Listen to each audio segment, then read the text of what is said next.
ప్రస్తుతం మనతో పాటు ఉన్నారు డాక్టర్ సంధ్యారాణి గారు. ఆమె డీన్‌గా ఒక ప్రైవేట్ కాలేజీలో వర్క్ చేస్తున్నారు. అయితే ఒక స్పెషల్ ఏంటంటే కేఎంసీ తెలుసు కదా మనందరికీ, చాలా ఫేమస్ కాకతీయ మెడికల్ కాలేజ్. ఆ కాలేజ్‌లోనే ఆమె మెడికల్ అంటే ఎంబీబీఎస్ చదువుకున్నారు.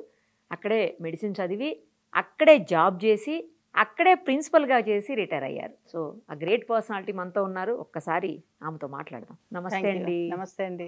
Nice meeting you. యాహ్! నాకైతే చాలా హ్యాపీగా ఉంది మిమ్మల్ని కలవడం. నాకు కూడా చాలా రోజులు ఎప్పుడు చూస్తుంటా టీవీలో గానీ థ్యాంక్ యూ మీరు సో పర్సనల్ మచ్ ఎప్పుడు అండి. కలవలేదు. Thank you. ఒకే కాలేజీలో చదువుకుని, అదే కాలేజీలో వర్క్ చేసి, అదే కాలేజీలో ప్రిన్సిపల్‌గా రిటైర్ అవ్వటం అంటే అది మామూలు విషయం కాదండి. అంటే స్టూడెంట్‌గా ప్లస్ ఫ్యాకల్టీగా ప్లస్ మేనేజ్మెంట్ లెవెల్‌లో 3 రకాలుగా వర్క్ చేశారు మీరు. పోస్ట్ గ్రాడ్యుయేషన్ కూడా స్టూడెంట్‌గా. Both PGs I have done MD pathology and DGO రెండు అదే కాలేజ్లోనే. గైనిక్ కూడా అక్కడే. సో 30 years నుంచి అక్కడే ఆ కాలేజ్‌తో అనుబంధం. కాలేజ్ అనుబంధం. ఎలా అనిపించదండి? ఎందుకంటే అక్కడ స్టూడెంట్, అక్కడే ఫ్యాకల్టీ, మళ్ళీ అక్కడే డీన్, అక్కడే ప్రిన్సిపల్. ఎట్లా అనిపిస్తుంది? అంటే అదొక రకమైన అటాచ్మెంట్.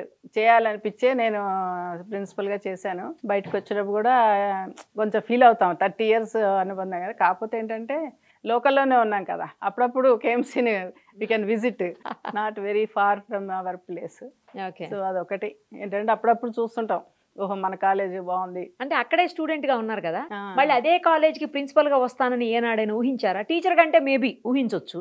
లేదు, faculty ఎప్పుడు గా. అనుకోలేదు. అనుకోకుండానే అది మీ దగ్గరకు వచ్చేసిందేమో అలా. సీనియారిటీలో వచ్చింది, సీనియారిటీతో వచ్చారు. ఓకే. కొంచెం షార్ట్ పీరియడ్.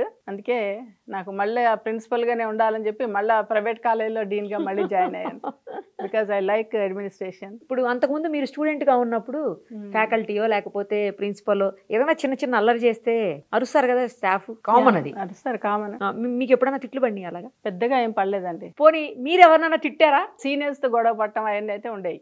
అవి కామన్ కదా. కామన్, ర్యాగింగ్ అది ఉంటది కదా. అంతేగాని పెద్దగా కన్ఫ్రంటేషన్ అయితే ఏం లేదు. మేము use to have a very good friends. మా హాస్టల్లో ఉండేవాళ్ళం, ఒక 5-6 members. We used to enjoy a lot. అందరూ హాస్టల్ లైఫ్ నచ్చదు కానీ మాకు చాలా ఎంజాయ్ చేసాం. దో ఫుడ్ ఈజ్ నాట్ గుడ్, బాగా ఎంజాయ్ చేసేవాళ్ళం. సో మీరు ఒక మాట చెప్పారు ఇందాక, ఏంటి ర్యాగింగ్ గురించి ఒకటి చెప్పారు, తర్వాత ఫుడ్ గురించి చెప్పారు. ఆ రెండు కూడా మరి మీరు ప్రిన్సిపల్ గా వచ్చిన తర్వాత వాటి మీద దృష్టి పెట్టారా? ఇక్కడ ఎట్లా ఉంటుందంటే స్టూడెంట్సే మెయింటైన్ చేసుకుంటారండి మెస్. అంటే they contribute themselves and they get their own vegetables, everything done by students only. Mess ఎంత మెయింటైన్ చేసినా కూడా అంత దాదాపు 500 స్టూడెంట్స్ కి మెయింటైన్ చేయాలంటే కూడా కష్టమే. లేదా అంత హైజీనిక్ గా మన ఇంట్లో ఉన్నంత ఉండదు కదా. అక్కడ ఉండదులేండి అట్లా బయట. We have to adjust. కాలేజ్లో ఉన్నప్పుడు ఏదైనా అడ్జస్ట్ కావాలి, అన్ని మన ఇంట్లో ఉన్నట్టయితే ఉండవు కదా. Study is important and you have to enjoy with your friends, you will forget everything. ఎవరినైనా తిట్టారా కాలేజీలో? అంటే మీరు ప్రిన్సిపల్ గా స్టూడెంట్స్ ఎవరైనా తిట్టడం కానీ కోపడ్డం కానీ? అంటే స్టాఫ్ అయితే I use to take action అండి. టైంకి రాని వాళ్ళు ఉంటారు కదా కొంతమంది, వాళ్ళ మీద I use to take action. All varieties. I have suspended 1 or 2 candidates. I have given promotion to 1 or 2 people. అట్లా ఆల్ వెరైటీస్ ఐ ఎంజాయ్డ్. నేను ఎస్పెషల్లీ స్టూడెంట్స్ గురించి అడుగుతున్నాను, ఎందుకంటే మీరు స్టూడెంట్ గా అక్కడే ప్రిన్సిపల్ కాబట్టి అందుకు అడుగుతున్నాను. I'm very student friendly. అవునా? Whatever they ask I do it. Because వాళ్ళకి ఒకసారి స్పోర్ట్స్ లో నెట్ ఉంటుంది కదా, బాస్కెట్ బాల్, అది పోయిందని చెప్పి కంప్లైంట్ చేశారు. యాక్చువల్గా వాళ్ళు ఎక్స్పెక్ట్ చేసింది ఏంటంటే ప్రిన్సిపల్ ఇండెంట్ పెట్టి తెప్పించి చాలా రోజులు అవుతుంది అని అనుకున్నారు. కానీ very next day there is a fund in for sports కి ఫండ్ వేరే ఉంటుంది. సో దాంట్లో వెంటనే తెప్పించేసి నేను విత్ ఇన్ 2 days మళ్ళీ I got it repaired. So students were very impressed అన్నమాట. ఇంత తొందరగా అవుతుంది అనుకోలేదు మేడం. అక్కడే మీరు మేడం అని పిలిచి మళ్ళీ మిమ్మల్ని మేడం అని పిలిపించుకుంటుంటే ఏమనిపించేది? బాగుంటది ఫీలింగ్. ఎంత బాగా చెప్తారు, బాగుంటది. సో అసలు మెడిసిన్ చదవాలని ఎందుకు అనుకున్నారు, ఎందుకు అనిపించింది? అంటే యాక్చువల్గా ఐ బోర్న్ ఇన్ ఖమ్మం అండి, but native of Madhira district. We studied in all parts of Telangana. Nalgonda, Devarakonda, Yellandu, all parts of Telangana I have studied. ఎందుకంటే అన్ని చోట్ల ఎందుకు? My father used to work in a government as a panchayat officer. So ఆయన transfer అయినప్పుడల్లా we used to shift there. And intermediate మాత్రం ఇంకా అప్పటి నుంచి ఖమ్మంలో చేసాము. ఖమ్మంలో ఇంటర్మీడియట్ అయిపోయిన తర్వాత మాకు అప్పట్లోనే గుంటూరులో సివిఎన్ ధన్ అని ఒక ఆయన కోచింగ్ ఇచ్చేవాళ్ళు, ఎంట్రన్స్ కోచింగ్. ఏది ఎంసెట్? అప్పట్లో ఎంసెట్టే కదండి ఫస్ట్ బ్యాచ్ ఆల్మోస్ట్. మేము అప్పుడప్పుడే, అసలు అంత అవేర్నెస్ కూడా లేదు పబ్లిక్కి మెడిసిన్ చేయాలి అని. మాకు కూడా మా ఫ్యామిలీలో ఎక్కువ లాయర్స్ ఉన్నారండి, డాక్టర్స్ తక్కువ. ఓన్లీ 1 డాక్టర్ ఇదే మా మేనమా ఉన్నాడు, మిగతా వాళ్ళందరూ ఎక్కువ లాయర్స్. సో మేమేంటి ఫ్రెండ్స్ అందరం అనుకొని వెళ్దామని చెప్పేసి ఒక 5-6 మెంబర్స్ సేమ్ గ్రూప్. ఇప్పటికీ ఉన్నారండి still will maintain the friendship. అందరం కలిసి అక్కడ గుంటూరు వెళ్ళాం. ఆల్మోస్ట్ పోయిన వాళ్ళందరికీ వచ్చిందండి. అయితే ఫస్ట్ అటెంప్ట్ కాకపోతే సెకండ్ అటెంప్ట్లో అయినా అందరికి వచ్చేసింది. కోచింగ్కి వెళ్ళటం అది కూడా అంటే వితౌట్ నోయింగ్ ద ఏం తెలియదు, పోతే వస్తుంది అని కూడా తెలియదు, ఏదో సరదాగా అట్లా వెళ్ళాము, చేసాము, వచ్చేసాము, సీట్లు వచ్చినాయి. ఇంత కాంపిటీషన్ లేదులేండి అప్పట్లో. సీట్లు కూడా తక్కువే.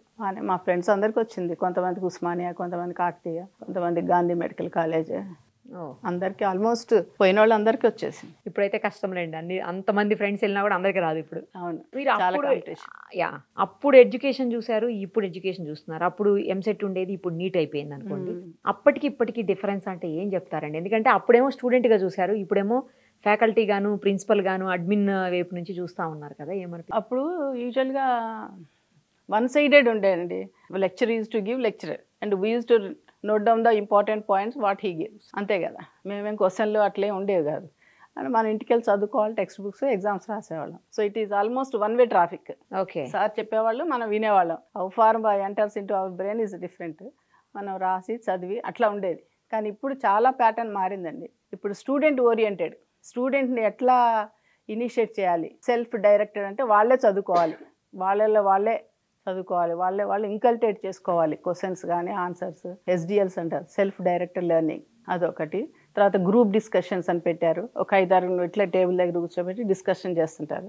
So will get different points and seminars. ఒకళ్ళు మాట్లాడుతుంటే ఒక్కొక్క టాపిక్ని డివైడ్ చేసి ఒక 5-6 స్టూడెంట్స్ మాట్లాడడం, స్కిట్ అని, అట్లా different varieties of teaching modalities మారిపోయినాయి. అప్పుడు 1 వేగా చెప్పడం, మనం రాసుకోవడం, అట్లా. స్టూడెంట్స్ కూడా చాలా ఇంటెలిజెన్స్, వాళ్ళకి ఎన్ని వేలో ఇప్పుడు యూట్యూబ్ తీస్తే అన్ని లెక్చర్స్ ఉంటాయి. All topics will be there in YouTube. కొంతమంది వింటారు, మనం కొంతమందికే చెప్పామని అనుకోవాలి. అందరు 150 స్టూడెంట్స్ వింటారు అని మాత్రం అనుకోవద్దు. Because we are faculty, we are supposed to teach them the way they want. Some people 50% they listen, 50% ఇక కొంచెం లాటోరీ ఉంటారు, వింటారు, లేకపోతే లేదు. వీళ్ళ కోసం చెప్పామనుకోవాలి. ఎడ్యుకేషన్ కూడా తర్వాత వాడు అట్లే ఉంటుంది కదండి, వాళ్ళ మార్క్స్ కానీ అన్ని అంతే ఉంటాయిగా. అంటే కొంతమంది ఏంటంటే ఫస్ట్లో అట్లా ఉంటారు, కానీ బిఫోర్ ఎగ్జామ్స్ బాగా చదువుతారు. ఒక 2 months ఇక వదిలిపెట్టేసి అన్ని బాగా చదువుతారు. అవునా? అట్లా కొంతమంది ఉంటారు, ఒక 10% అట్లా ఉంటారు. ఇక మిగతా వాళ్ళు కొంచెం ఎట్లయినా తక్కువే ఉంటుంది. ఎస్పెషల్లీ ఇప్పుడు మా ప్రైవేట్ కాలేజెస్లో అంతా కొంచెం ర్యాంక్ తక్కువ వచ్చిన వాళ్ళే వస్తారండి. మంచి స్క్రీమ్ అంతా కూడా గవర్నమెంట్ సెటప్కి వెళ్ళిపోతారు. ఓకే, అంతే కదా, మంచి అంతేలేండి. ర్యాంకింగ్ వచ్చిన వాళ్ళంతా గవర్నమెంట్ వెళ్తారు. మా ప్రైవేట్ వాటికి కొంచెం ర్యాంక్ తక్కువ వచ్చిన వాళ్ళు అట్లా చేస్తాం. ఇప్పుడు మీరు దీనికి ఎక్కడ చేస్తున్నారండి? Father Colombo institute of medical sciences అని వరంగల్లో 2 years అయింది. అది స్టార్ట్ అయ్యి 2 years, ఫస్ట్ బ్యాచ్ అయిపోయింది. I'm the first principal also. మీరే మళ్ళీ ఇప్పుడు అక్కడ మీరు గవర్నమెంట్ దాంట్లో చేశారు, ఇప్పుడు ఇందులో చేస్తున్నారు కదా, ఏమనిపిస్తుంది? డిఫరెన్స్ ఏమన్నా ఉందా? గవర్నమెంట్లోనే ఒక రకమైనటువంటి మనకెందుకులే, government will look after whatever the problems are there, anything will write to the government, they will get it done. Process, it takes time, మనకి అంత రెస్పాన్సిబిలిటీ ఫీల్ అవ్వం. ఇక్కడ ఏంటంటే ఇమ్మీడియట్గా we have to get it done that work. లేకపోతే వాళ్ళు students suffer అవుతారు, patients suffer అవుతారు, హాస్పిటల్ సైడ్ కామెంట్స్ వస్తాయి, పేరెంట్స్ ఇంకా అది చెప్పలేదు, ఇది చెప్పలేదు. They expect more on private setup అరేంజ్మెంట్స్లో కానీ, టీచింగ్ కానీ, హాస్టల్ అకామిడేషన్లో they want everybody AC rooms, అట్లా అందరికీ ఫెసిలిటీస్ కావాలి, మంచి అకామిడేషన్ కావాలి, మంచి టీచింగ్ కావాలి. కొంచెం ఎక్స్పెక్టేషన్స్ ఎక్కువ ఉంటాయి ప్రైవేట్లో. గవర్నమెంట్లో ఎనీవే వాళ్ళ అంతా మంచి స్టూడెంట్సే పోతారు. ఏమాత్రం మనం కొంచెం పుషప్ వేసినా దిల్ కమ్ అవుట్. ఇక్కడ కొంచెం మనం నెట్టాలి. మీరు అంటే ఎడ్యుకేషన్ లో ఎలాంటి చేంజెస్ వస్తే బాగుంటుంది అని మీకు అనిపిస్తుంది? ఎందుకంటే గతంతో పోల్చినప్పుడు ఇప్పటికి చాలా చేంజెస్ వచ్చాయని మీరే చెప్తున్నారు. ఇంకా ఎలా ఉంటే బాగుంటుంది అంటే మీరు ఏమైనా సజెస్ట్ చేస్తారా?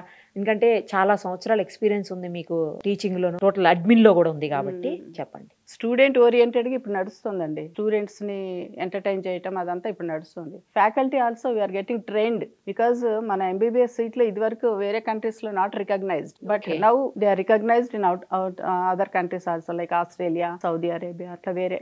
Even America also we can go and practise there, we can do post graduation there. ఇదివరకు లాగా Step 1, Step 2, Step 3 రాయటం అట్లాంటి వాటికి తగ్గింది. ఇప్పుడు మనకు కూడా we are trying to maintain their standard. అందుకని కొంచెం స్టాండర్డ్స్ పెంచింది నేషనల్ మెడికల్ మెడికల్ కౌన్సిల్ ఉంది కదా, every year they will review what are the changes they want. ఎందుకంటే ఇప్పుడు ఫర్ ఎగ్జాంపుల్ మొన్న మాకు వర్చువల్ మీటింగ్లో students can write in Telugu also the local language అవునా అని ఇచ్చారు.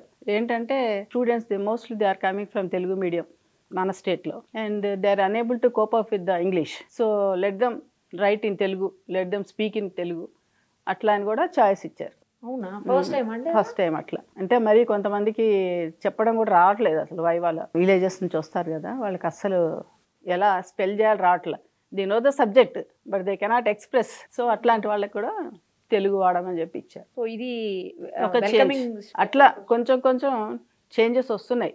How to improve our medical doctors, national medical అని ఎన్ఎంసీ చేంజెస్ చేస్తూ ఉంటుంది. ఎందుకంటే వీళ్ళే కదా డాక్టర్స్ అంటే బయటికి పోయి ప్రాక్టీస్ చేయాలి. They have to treat the patients. పెరిఫరీకి వెళ్ళాలి, విలేజెస్కి వెళ్ళాలి, అక్కడ ఏమేమి డిసీజెస్ ఉంటాయి. నువ్వు సిటీలో చూసింది వేరు, అక్కడ పెరిఫరీలో చూసింది వేరు. అక్కడ ఏమేమి డిఫరెన్స్ ఉంటుందా? ఉంటాయి కదా, చాలా కొన్ని డిసీజెస్ ప్రివలెంట్ గా అక్కడ ఉంటాయి విలేజెస్ లో. వాటి గురించి వాడికి అవగాహన ఉండాలి. ఎస్పెషల్లీ ఇన్ఫెక్షన్స్ డిసీజెస్, మలేరియా ఇట్లాంటివన్నీ అక్కడ బాగా ఎక్కువ ఉంటాయి. వాటిని ఎట్లా ట్రీట్ చేయాలి, ఎట్లా డయాగ్నోస్ చేయాలి, ఎట్లా రిఫర్ చేయాలి నెక్స్ట్ సెంటర్స్కి. స్టూడెంట్స్కి అవగాహన అది పర్వాలేదు, ఇప్పుడు బాగానే వస్తుంది. కొంచెం టెక్నికల్ కోర్సులు డెరుతుందండి. అంటే ఎనస్థీషియా డిపార్ట్మెంట్లో ఈసీజీలు తీసేవాళ్ళు, ఎక్స్రే తీసేవాళ్ళు, ఆ డిపార్ట్మెంట్లో కూడా ట్రైనింగ్స్ తీసుకోమని చెప్పి ఇప్పుడు కొత్తగా వచ్చింది. BSc allied science. Allied sciences అంటే ఇవన్నీ దే ఇంక్లూడ్ ఈసీజీ తీయడం ఎలా, నెఫ్రాలజీ యూనిట్లో డయాలసిస్ ఎలా ఇవ్వాలి, ఈసీజీ ఎలా తీయాలి, ఇకోకార్డియోగ్రామ్ ఎలా తీయాలి, అట్లా చిన్న చిన్న కోర్సుల్ని కూడా 3 years ప్రోగ్రామ్ పెట్టారు. డిగ్రీ కోర్స్ ఇంతకుముందు లేకుండా, ఇంతకుముందు లేదు, ఇప్పుడే వస్తుంది. అది ఉంటే ఏంటంటే కార్పొరేట్ హాస్పిటల్లో కానీ గవర్నమెంట్ సెటప్లో కానీ చాలా జాబ్స్ వస్తాయి. కాకపోతే అవేర్నెస్ లేదు పిల్లలకి, ఈ స్టడీస్ ఉన్నాయని కూడా తెలియదు. ఇంటర్మీడియట్ లెవెల్లోనే అటు మనం మోటివేట్ చేయాలి వాళ్ళని. కాలేజీలోనే చేసి ఇట్లాంటి కోర్సులు ఉన్నాయి, ఎంసీఏపు, ఎంసెట్, ఇంజనీరింగ్, మెడిసిన్, ఇంజనీరింగ్ కాకుండా ఇట్లాంటి చిన్న చిన్న టెక్నికల్ కోర్సు కూడా నేర్చుకుంటే తొందరగా సెటిల్ అయిపోతారు వాళ్ళు. ఎక్కడో చోట చిన్న జాబ్స్ చేసుకునైనా సెటిల్ అవుతారు. మెడిసిన్ అయితే కొంచెం టైం పడుతుంది. అందరికి ఎక్కడ వస్తాయండి మెడిసిన్, కొంతమందికే వస్తాయి. మిగతా వాళ్ళు డిసప్పాయింట్ అవ్వకుండా. నర్సింగ్ ఉంది, నర్సింగ్ కూడా చాలా డిమాండ్ ఉంది. ఎస్పెషల్లీ మేల్ నర్సింగ్కి చాలా డిమాండ్ ఉంటుంది. That is the only course where we can assure 100% job guarantee. Nursing వేరే కంట్రీస్లో కూడా తీసుకుంటున్నారు, ఆస్ట్రేలియా అటు కూడా వెళ్ళిపోతున్నారు పిల్లలు ఆ లాంగ్వేజ్ నేర్చుకొని. గవర్నమెంట్ కూడా ఎంకరేజ్ చేస్తుంది కదా, మొన్న జర్మనీకి పంపించింది కొంతమందిని, జర్మన్ లాంగ్వేజ్ నేర్పించి.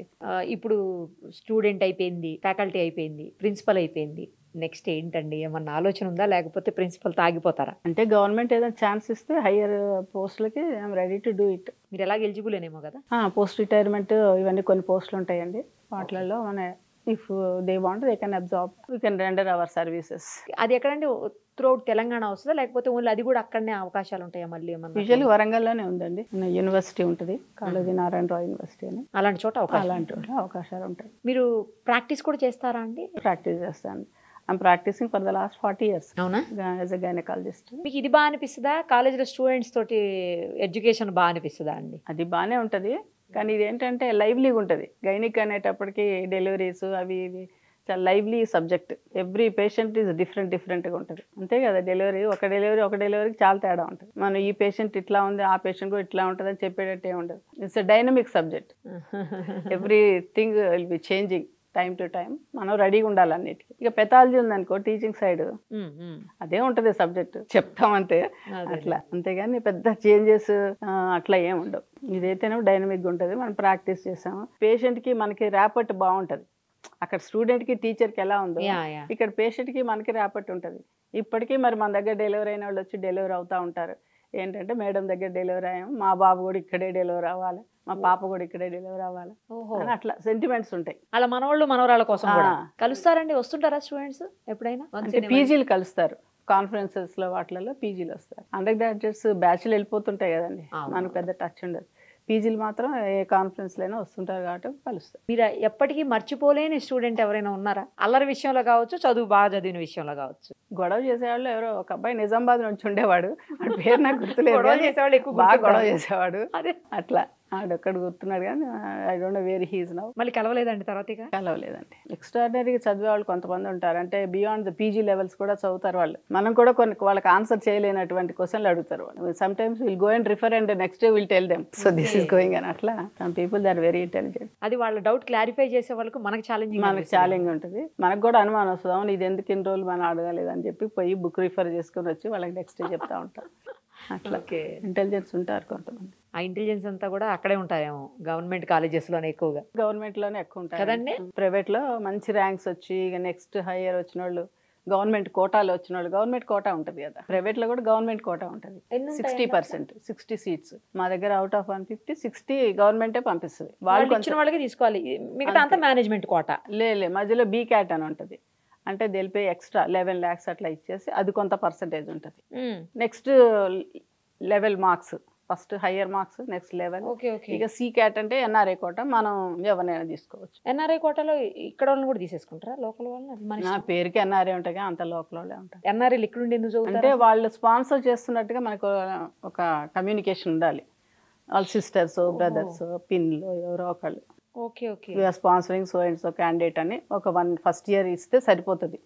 ఇక నెక్స్ట్ ఇయర్ నుంచి పెద్ద అడగారు, జాయినింగ్ అప్పుడే అడుగుతారు ఎన్ఆర్ఐ కోట కాబట్టి. ఎంతమంది ఉంటారండి స్టూడెంట్స్ మీ దగ్గర? 150 అండి, ఇంటేక్ 150. ప్రతి బ్యాచ్ కి 150. ప్రతి బ్యాచ్ కి 150. ఇప్పుడు ఎన్ని? ఫస్ట్ బ్యాచ్ అయిపోయింది, ఇప్పుడు సెకండ్ బ్యాచ్ మళ్ళీ వస్తుంది. సెకండ్ బ్యాచ్ మీన్స్ వీళ్ళు సీనియర్స్ అవుతారు, జూనియర్స్ మళ్ళీ మళ్ళీ వస్తారు, వాళ్ళు 150. మీరు ప్రాక్టీస్ మొత్తం ఇప్పుడు ఇందాక మీరు కెరియర్లో చెప్పారు, అంటే వాట్ ఐ మీన్ అటు ఫ్యాకల్టీ సైడ్, ఎడ్యుకేషన్ సైడ్ చెప్పారు, ఇటు ప్రాక్టీస్ సైడ్ చెప్పండి. మర్చిపోలేని కేసు ఏదైనా ఉందా, చాలా సీరియస్ అయ్యి లేకపోతే చాలా క్రిటికల్ అయ్యి మీరు సేవ్ చేసింది అట్లా ఏమన్నా ఉందా? ఉన్నాయండి. ఒక ఇద్దరికి హిస్టెక్టమీ చేసాము, ఎనస్థీషియా ప్రాబ్లం వచ్చి ఆమె వాయిస్ పోయింది, అంటే షీఈ్ అనేబుల్ టు స్పీక్. అంటే బ్రెయిన్ కొంచెం హైపాక్సిక్ అయిపోద్ది అనమాట. హైపాక్సిక్ అయిపోయి ఇక ఇవన్నీ రావు, మూమెంట్స్ రావు, వాయిస్ రాదు. సో ఆమెకి ఒక 3-4 రోజుల తర్వాత ఇక ట్రీట్మెంట్ ఇచ్చి అంటే బికాస్ ఆఫ్ ఇన్ఫెక్షన్ అనుకుంటా, ఇచ్చిన తర్వాత షీ స్టార్టెడ్ స్పీకింగ్. అప్పుడు చాలా హ్యాపీగా అనిపించింది అనమాట. అదే కదా, అట్లా బతికింది అదే. అట్లా కేసెస్ చాలానే ఉంటాయండి, అట్లా కొంచెం క్రిటికల్ అయ్యి మళ్ళీ సాల్వ్ అయినవి. ఇదైతే బాగా గుర్తుండిపోయిన కేసు. అట్లా 3-4 ఉంటాయి. మా కొలీగ్ ఒక ఆయన ఉన్నారండి, సిద్ధార్థ మెడికల్ కాలేజ్, శశాంక్ అని. Siddhartha medical college Vijayawada. శశాంక్ అని పెథాలజిస్ట్. ఆయన హైదరాబాద్ నుంచి విజయవాడ వెళ్తున్నారు. వెళ్తుంటే సమ్మర్లో బాగా మేలో ఆయనకి బాగా వామిటింగ్స్, మోషన్స్ ఎక్కడి నుంచో వస్తున్నాడు పైనుంచి. వచ్చాడు అంటే ఆయన వరంగల్కి వచ్చేటప్పటికి నాకు అప్పుడు ఇంకో ఫోన్ ఉండేది, రిలయన్స్. చాలా అంటే ఎప్పుడు వాడేదాన్ని కదా, ఎప్పుడు ఈ ఐఫోనే వాడేవాళ్ళం. ఆ రిలయన్స్కి ఫోన్ చేశాడు ఆయన, సంధ్య నాకు బాగా వామిటింగ్స్ అవుతున్నాయి, విజయవాడ వెళ్తూ కాల్ చేశాను. వరంగల్లో ఆగింది ట్రైన్. సో నేను అప్పుడు లంచ్ చేసేదాన్ని, సరే మా కొలీగ్ కదా పెథాలజిస్ట్ అని చెప్పేసి వెహికల్ వేసుకొని వెళ్ళి కరెక్ట్గా డిపార్ట్మెంట్, అదే ఆయన కంపార్ట్మెంట్ అక్కడ ఉంది, నా కారు ఇక్కడ ఆగింది. తీసుకొచ్చాను ఆయన్ని నెమ్మదిగా. ఆయనకి యాక్చువల్ ఇన్ఫాక్షన్ వచ్చింది, ఆయన కనుక్కోలేదు అది తనకి హార్ట్ అటాక్ అని చెప్పేసి. మా కార్డియాక్ అరెస్ట్ వచ్చింది. అంటే ట్రైన్లోనే వచ్చింది. కానీ ఆయనకి ఏదో డౌట్ ఉండి మీకు కాల్ చేసిండి, అక్కడ దాకా పోగలనో లేదో అని. కాల్ చేస్తే నేను తీసుకెళ్ళి కార్డియాలజిస్ట్ దగ్గరకు డైరెక్ట్గా వెళ్ళిపోయాను. ఎందుకో అసలు అంటే ఇప్పుడు నా నర్సింగ్ హోమ్ తేవచ్చు కదా, తేలేదు. నేను డైరెక్ట్గా కార్డియాలజిస్ట్కి వెళ్తే అక్కడికి వెళ్ళేటప్పటికే ఆయనకి మళ్ళీ స్ట్రోక్ వచ్చింది. అప్పుడు డీసీ అని ఉంటారు కదా, స్ట్రోక్ ఇస్తారు కదా, ఆ డీసీ స్ట్రోక్ ఇచ్చిన తర్వాత మళ్ళీ అగైన్ ఆయన చనిపోయి బతికిండండి. అంటే టైమ్లీ ఎప్పుడైనా మనకు హార్ట్ అటాక్ వస్తే కార్డియాలజిస్ట్ ముందు రావాలనిపించింది. అంటే అన్నీ ఉంటాయి అక్కడ, రెడీగా ఉంటాయి, everybody is ready, treatment ready. అది కూడా మార్నింగ్ 11 o'clock అంటే ఎవ్రీబడి విల్ బి అలర్ట్. అదే నైట్ అంటే కొంచెం మనకి ఇబ్బంది ఉంటుంది. 11 o'clock every staff member is ready. Sir కూడా మాకు తెలిసిన ఆయన ప్రేమ్ శర్మ గారు అని, ఆయన కార్డియాక్ షాక్ ఇచ్చాడు. ఇక అప్పుడు సర్వైవ్డ్ పాపం. ఆయన మళ్ళీ నెక్స్ట్ డే ఇక్కడికి యశోదాకి తీసుకొచ్చుకున్నారు వాళ్ళు వచ్చి. అట్లా అదొకటి. ఏమైందండి ఆయనకి? అంటే infarction, myocardial infarction, heart block అనమాట.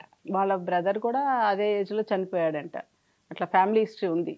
అందుకే ఆయన భయపడి ఎట్లా అవుతుందో అన్నట్టు నాకు ఫోన్ చేశాడు. నేను కూడా కరెక్ట్గా టైంకి వెళ్ళాం కాబట్టి అట్లా వెళ్ళాం. అట్లా కొన్ని కేసులు సర్వైవ్ చేసాం.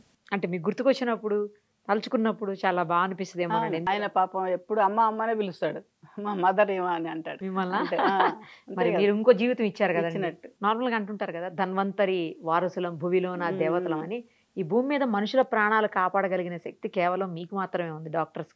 అలాంటి నోబెల్ ప్రొఫెషన్. కొంతవరకు అన్హ్యాపీగా ఉన్నా ఎక్కువ హ్యాపీగానే అనిపిస్తుంది. కొంతవరకు అన్హ్యాపీ ఏ టైంలో? ఏమో ఇప్పుడు చూస్తున్నారు కదా అన్ని డ్యామేజ్లు, హాస్పిటల్ మీద అటాక్స్, డాక్టర్స్ మీద అటాక్స్, అవును, ఇవన్నిటి మూలంగా కొంచెం అన్హ్యాపీ వస్తుంది.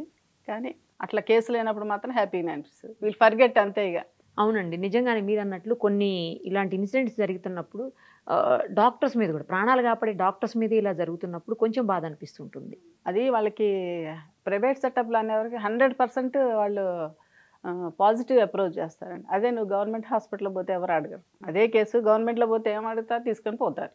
అదే ప్రైవేట్లో అయ్యేటప్పటికి దే ఎక్స్పెక్ట్ 100% పాజిటివ్ అనమాట. Outcome should be positive. నువ్వేమైనా చెయ్యి, 100% పేషెంట్ బాగుండాలి. అంత పాజిబిలిటీ ఉండదు కదా. సమ్టైమ్స్ మనకు తెలియని ఎన్నో ప్రాబ్లమ్స్ వస్తాయి, పోతారు పేషెంట్లు. 100% we cannot give guarantee to any patient. మన డాక్టర్స్ చచ్చిపోవట్లేదా? ఎంతమంది చచ్చిపోవట్లేదు హార్ట్ అటాక్లు వచ్చి రోడ్డు మీద? కరెక్టే, అది కూడా.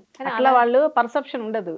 ఏదో డాక్టర్ ఏదో తప్పు చేశాడు అట్లా అని అనుకుంటారు, కానీ ఏదో మ్యాక్సిమం చేశారు, వాళ్ళకి తెలిసింది చేశారు అనే కాన్సెప్ట్ రావట్లేదు.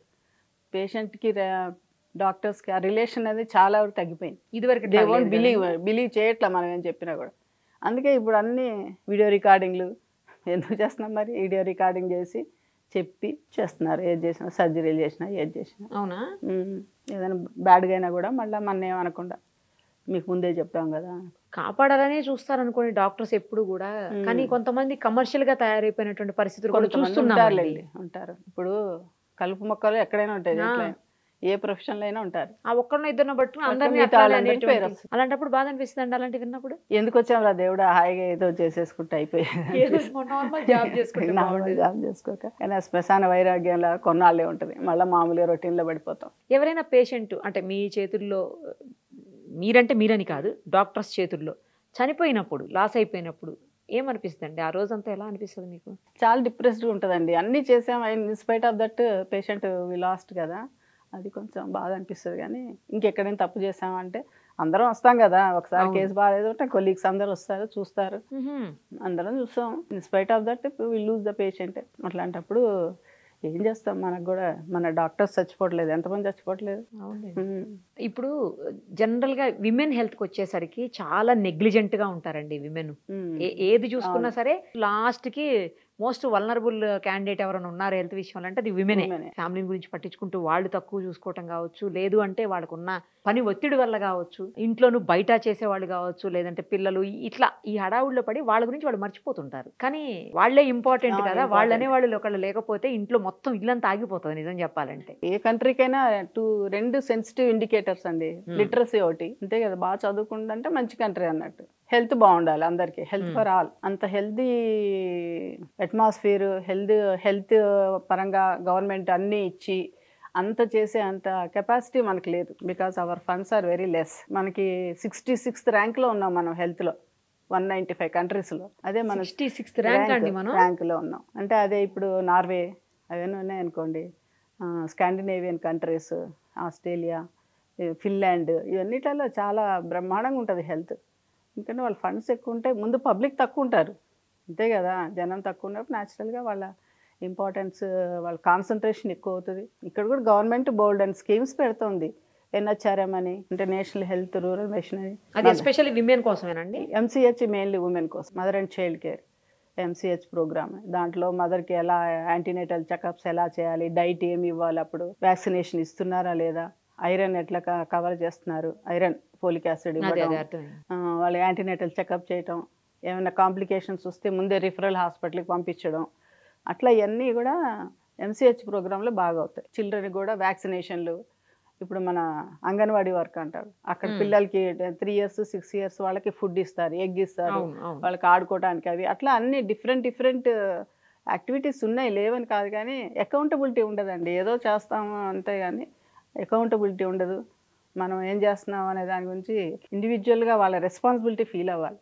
ఒక జాబ్ ఇచ్చినప్పుడు దాన్ని ఎట్లా చేయాలి. కరెక్ట్. ఇవాళ 103 మందికి టీచర్స్కి ఇచ్చారు అవార్డ్స్, మరి అందరికి ఎందుకు ఇవ్వలేదంటే అంతే కదా, వాళ్ళు ఏదో మంచిగా చేస్తున్నారు కాబట్టి వాళ్ళకి ఇచ్చారు. ప్రోగ్రామ్స్ ఉన్నాయండి, చాలా ప్రోగ్రామ్స్ ఉంటాయి, బోర్డ్ అండ్ ఫండ్స్ ఉంటాయి, కాకపోతే ఇంప్లిమెంటేషన్ దగ్గర అవి ఇబ్బంది అవుతుంది. మీరు అన్నట్టు ఉమెన్ కూడా మిత్స్ ఎక్కువ, ఏదో తిన్నాంలే అన్నట్టు లాస్ట్లో ఏదో న్యూట్రిషియస్ ఫుడ్ తీసుకోరు వాళ్ళు. చిన్నప్పుడేమో తల్లిదండ్రులు పట్టించుకోరు, ఎక్కువ మగ పిల్లలకి వాళ్ళ ఇంపార్టెన్స్ ఇస్తారు. వాడికి మంచి ఫుడ్ ఉండాలా, మంచి స్కూల్లో చదువుకోవాలి, ఆడపిల్లలకి ఏమో మంచి ఫుడ్ ఇవ్వరు, మంచి స్కూల్లో చదివించరు. అట్లా దానికి తగ్గట్టు యాజ్ ఏజ్ అడ్వాన్సెస్ వాళ్ళకి నీడ్స్ ఎక్కువ ఉంటాయి. ఐరన్, ఫోలిక్ యాసిడ్ అని, లేకపోతే ప్రోటీన్ ఫుడ్ అని. కంపారిటివ్లీ అబ్బాయిల కంటే కూడా అమ్మాయిలకి ఎక్కువ ఫుడ్ అవసరం ఉంటుంది డెవలప్మెంటల్లో. అవన్నీ నెగ్లెక్ట్ చేస్తారు. అందుకే గవర్నమెంట్ ఆ లెవెల్లో కూడా ఇస్తానే ఉంది. ఇప్పుడు శానిటరీ ప్యాడ్స్ ఇస్తుంది, ఫుడ్ ఇస్తుంది స్కూల్స్లో వాటిలలో. అయినా కూడా ఫండ్స్ లేవని కొంచెం అంత సరిగ్గా ఇంప్లిమెంటేషన్ ఉండదు. ప్రోగ్రామ్స్ ఉంటాయి కానీ ఇంప్లిమెంటేషన్ ఉండదు సరిగ్గా. నెక్స్ట్ ఈ మధ్యలో చూస్తున్నామండి, బాగా చిన్నపిల్లలు, ఆడపిల్లలు అసలు 10 yearsకి 9, 11 ఆ ఏజ్లోనే ప్యూబర్టీ రావడం, ఆ ఏజ్లోనే మెచ్యూరిటీ వచ్చేయటం. ఇదివరకు రోజులు అలా ఉండేది, మినిమం 14 పైనే ఉండేది అసలు. ఇప్పుడు అసలు మరీ తగ్గిపోయి ఏజ్. అంటే జంక్ ఫుడ్డా, లేకపోతే జీన్సా, లేకపోతే చుట్టూ ఉన్నటువంటి పొల్యూషనా, ఏంది? ఫండమెంటల్ ఏంటంటే వాళ్ళు ఒబేసిటీ అండి. ఊరికే కూర్చుంటారు, there is no exercise for them. Obese ఉంటారు, ఎంతసేపు ఆ టీవీ కార్యక్రమాలు, టీవీ సెల్లో చూసుకుంటూ కూర్చుంటారు. ఎక్సర్సైజ్ అనేది ఉండదు. ఇంకోటి జంక్ ఫుడ్ బాగా తింటారు. ఇంకోటి యాక్చువల్గా ఇప్పుడు టీవీలో చూసే ఈ మూవీస్ వల్ల కూడా వాళ్ళకి మెచ్యూరిటీ, హైపోథాలమస్ మెచ్యూరిటీ తొందరగా వస్తుంది. అంటే they will be seeing love scenes and all those scenes కదా.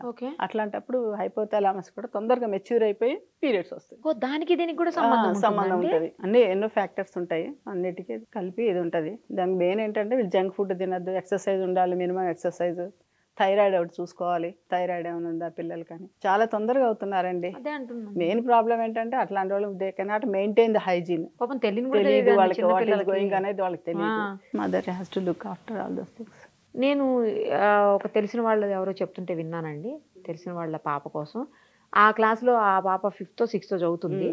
వాళ్ళ క్లాస్లో దాదాపు 20% పిల్లలు మెచ్యూర్ అయ్యారు అమ్మాయిలు అని చెప్పేసి, ఆ మదర్ ఏం చేస్తుందంటే ఆ పాపకి పాలు ఇవ్వకుండా, చికెన్ పెట్టకుండా, బిర్యానీలు తిననీయకుండా, జంక్ ఫుడ్ ఏం తిననీయకుండా, బిస్కెట్స్ తిననీయకుండా, ఈవెన్ నెయ్యి వేయకుండా, తర్వాత కర్డ్ లాంటిది ఏమీ పెట్టకుండా నార్మల్ ఫుడ్ పెడితే, అట్లయితే ఇంకో 2-3 years పాప మెచ్యూర్ అవ్వకుండా ఉంటుందన్న ఉద్దేశంతో ఫుడ్ అలా ఇస్తున్నదంట. ఆ మాట తెలియగానే అది అలా ఇస్తే మరి వాళ్ళ డెవలప్మెంట్, గ్రోత్ కూడా దెబ్బతింటాయి కదా నాకు అనిపించింది. మెచ్యూరిటీ అయితే తర్వాత సంగతి, ముందు ఆమె గ్రోత్ ఉండదు, బ్రెస్ట్ డెవలప్మెంట్ అన్నీ ఉండాలి కదా, హైట్ ఉండాలా, అవన్నీ స్టంట్ అయిపోతాయి. అవన్నీ ఆగిపోతాయండి, అంతే తగ్గుతుంటాయి కదా. అట్లా మామూలు వాళ్ళకి ఆమెకి తేడా ఉంటుంది. కానీ మరి నిజంగా ఇవన్నీ ఆపితే మెచ్యూర్ అవడం లేట్ అవుతుంది అట్లాంటిది ఏమి ఉండదండి. ఉండదా? ఇవన్నీ ఆపేస్తే లేట్ అవుతారు అనేది మాత్రం కాన్సెప్ట్ లేదు. తొందరగా అవ్వడానికి ఇవన్నీ రీజన్స్ చెప్తారు కానీ లేట్ అవ్వడానికి రీజన్స్ ఏం లేదు. లేట్ అవ్వడానికి 18 years వరకు చూడాలండి. It runs in families. కొంతమంది ఫ్యామిలీస్లో లేట్ అవుతారు. అవును, కరెక్ట్. 18 years వరకు చూడాలి.